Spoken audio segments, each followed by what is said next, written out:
maansadan oo magaceeda la dhaho Marwo waxay la hadlaysaa dhammaanba gabdhaha Soomaaliyeed iyadoo taabanaysa meelo badan talooyin muglina ay ku dhex duugan yihiin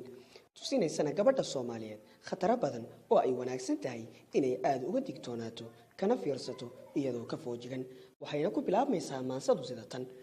Marwo waxaan ku leeyahay meersiyada ammaanta mihnadkaaga dhigayaa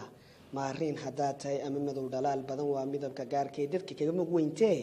dadka kaga mugweyntee ha bedelin macnaha guud muuqaaga doorka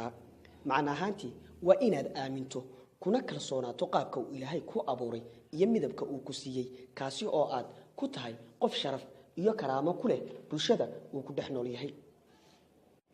maragyaanu ku noqon midabkiisa ruux dilay magacaaga yuun helin mid kastoo magaalkiyo majlisada mirqaankiya laga helo maqaaxidu macna waxaan u jeedaa ragayuun ku maagine erayada ha maqashiin mabsuudkiyo fudayd kale ismoodsii inaad tahay Marwo aanan doodiyo muran badan u baahnayn macnahaantii haddaad noqoto gabar qof walba u jawaabta waxaa fududaanaysa in si dhib yar lagu soo wajaho waxaana macquul ah inay kugu furmaan dariiqyo aanan noloshaada guul iyo horumar gaarsiinayn balse dhibaato ku keeni kara rag baa milicsanayo midiyaha garsiibaye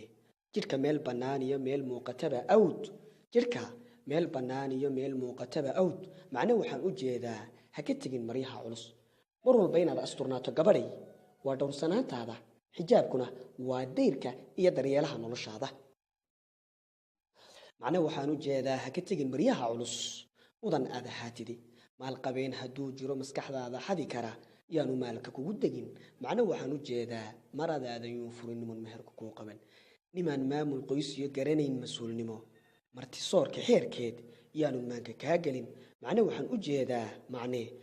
u jeedaa ha u noqon marwiye xaas mu'minnimo niman xirin ninkan daryeelka noloshaada ka adkeyn daneynayna nafsadaada waa damiine ka fogow daadna intuu ku soo galin baa la iska moosaaye marka hore ku dhaqan diin wassalaamu calaykum